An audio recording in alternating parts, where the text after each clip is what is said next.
really need to hit the jackpot to get rich of a slot machine? Could you actually get wealthy using nothing but a guitar string, a camera battery, a few scraps of junk? If you are a slot machine hacker, the answer is yes. And that's exactly what Tommy Glenn Carmichael did.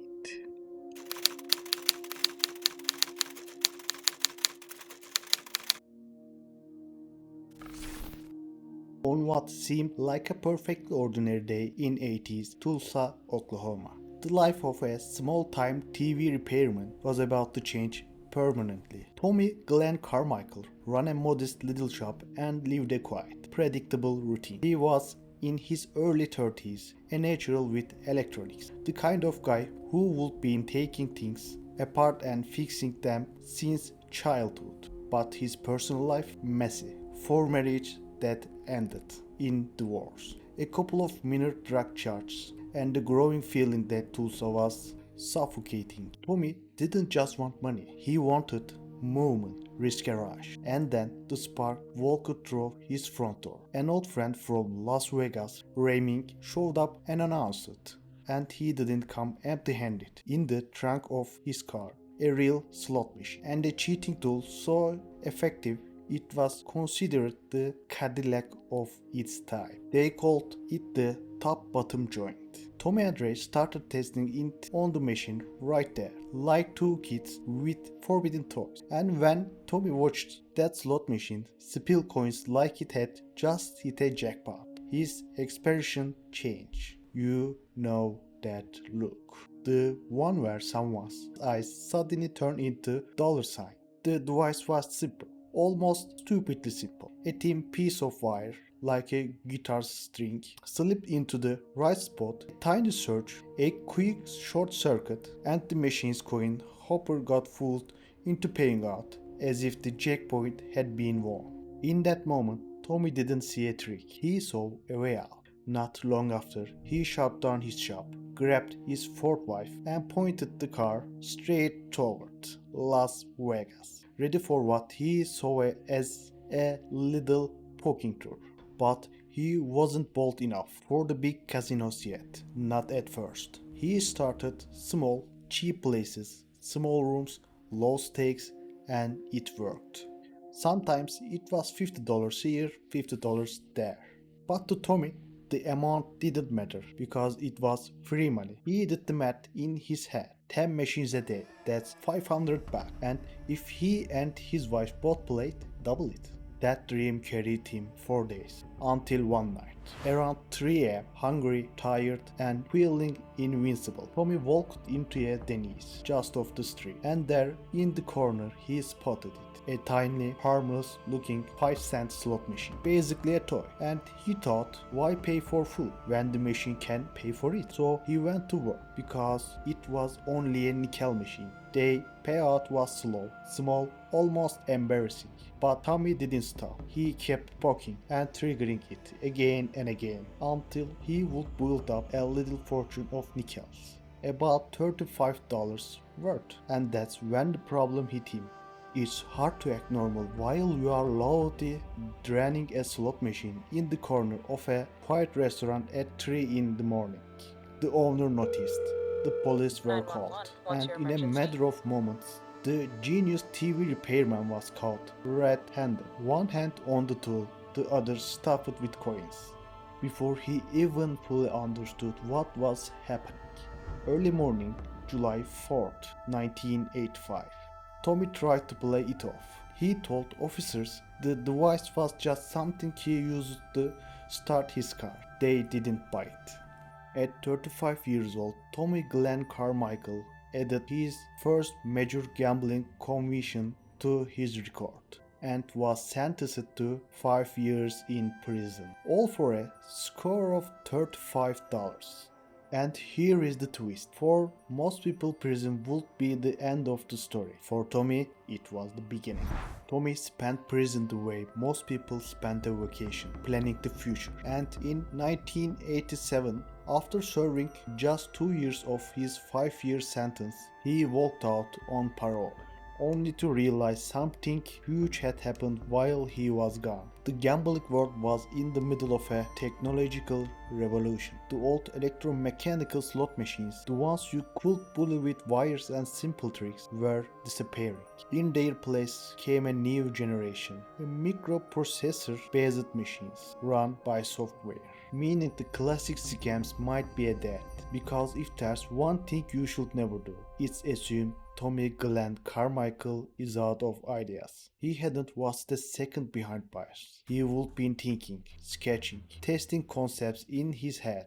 And when he got out, He knew this next phase would take time, years of trial and error. Then in 1990, Tommy returned to Las Vegas with a mission. His first move was simple. he bought one of the most popular video poker machines. Made by International Game Technology, Renault IGT.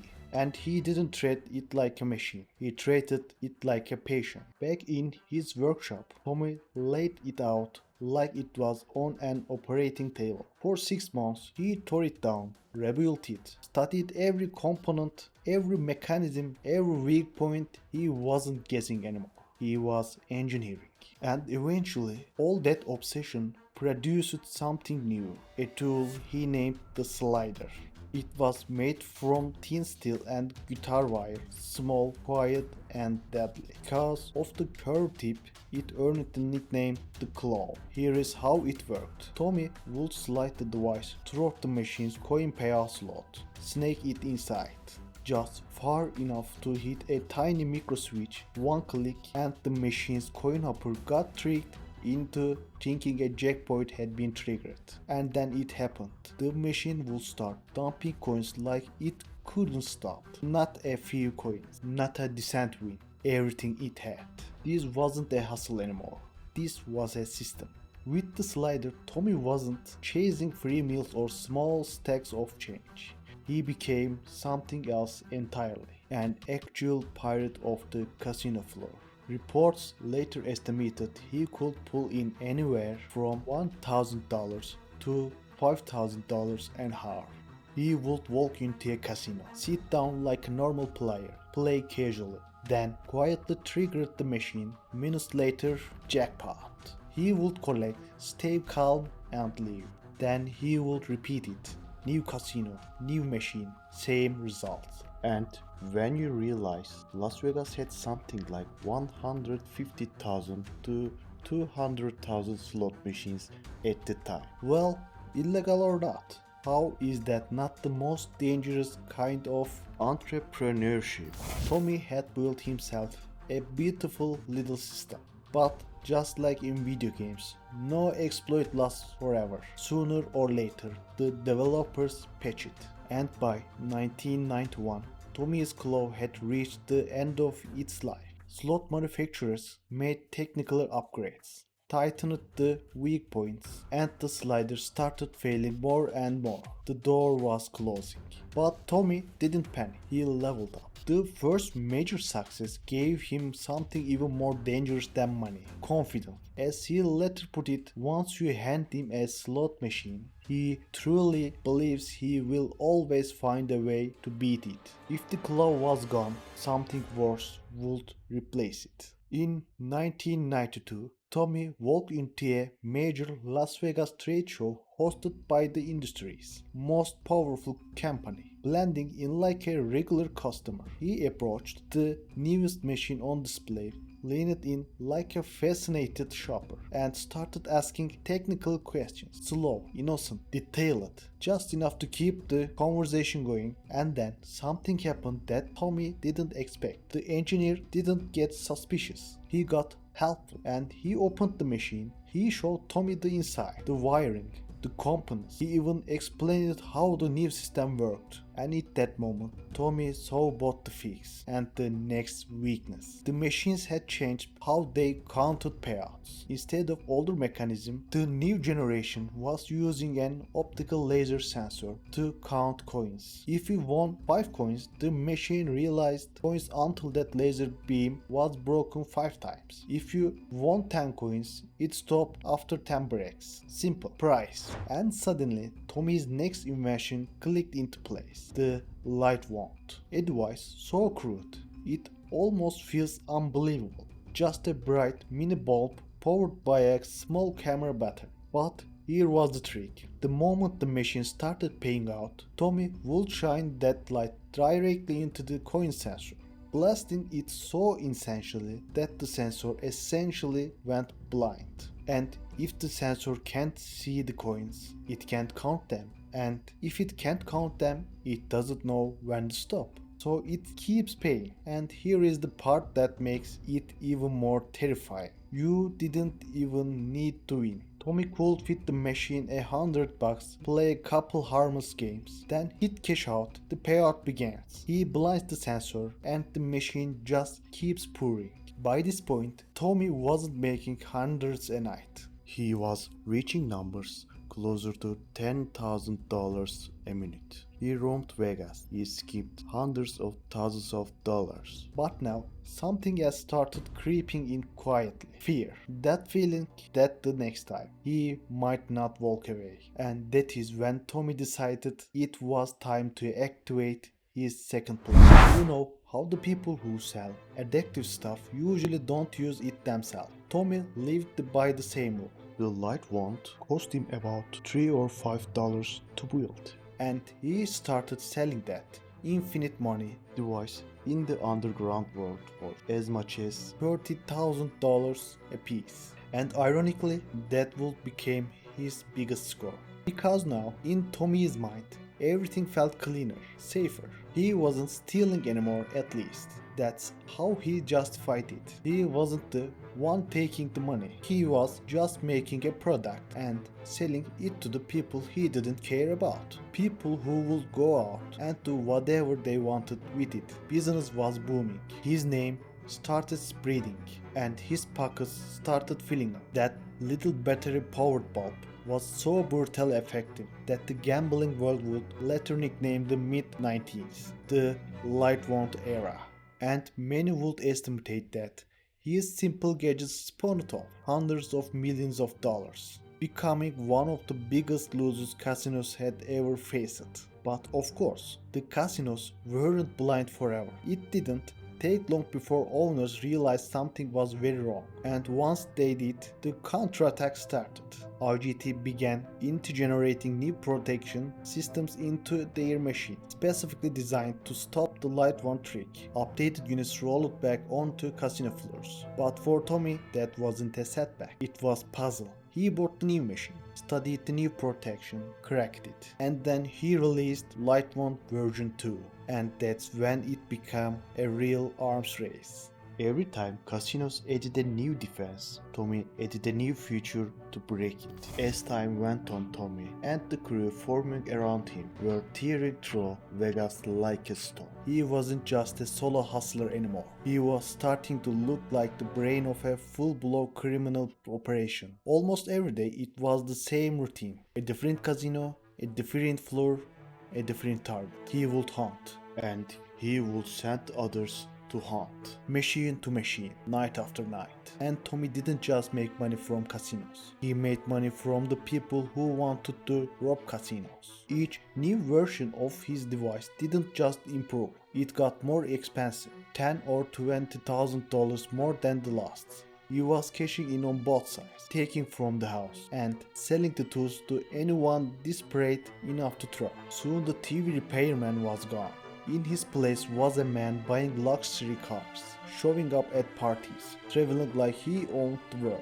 And he didn't even pretend to be careful anymore. One night at a club, he met a stripper he liked so much that he pulled her out of that life, brought her into his world, and wrapped her in the same glittering chaos. And Tommy was social, strategic, he knew how to build loyalty. He brought in an old friend from prison, Mike B. Put him in charge as the crew's day-to-day manager and start living like a boss who would hand the shop to an apprentice. The crew grew, the money flowed. New machines came out. Tommy answered with new device. But every story has a turning point, and Tommy's arrived on a quiet October night in 1996. Because no matter how smart you are, greed has a way making you sloppy. That night, Tommy was back on the casino floor, working a machine with light wand, when he slipped into the frame of a security camera. Tommy realized he would be spotted and tried to walk away fast,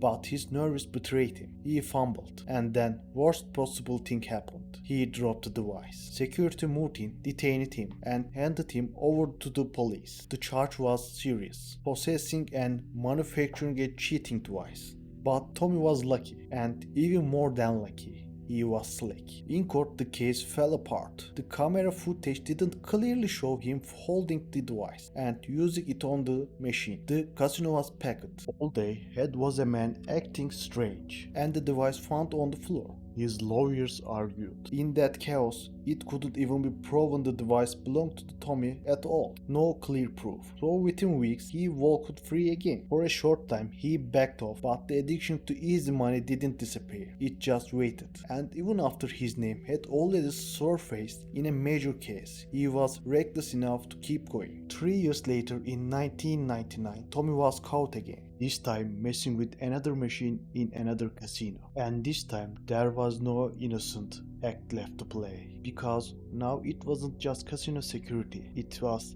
law enforcement waiting. When a detective finally clicked the cuffs on him, he leaned in and whispered something that sounded less like an arrest and more like a long-awaited reunion. "I have been looking for you. We have a lot to talk about." From that moment on, Tommy had no hair left to run. Investigators dug deeper. Wires, surveillance, informants, phone records, and what they found was even worse than the light one.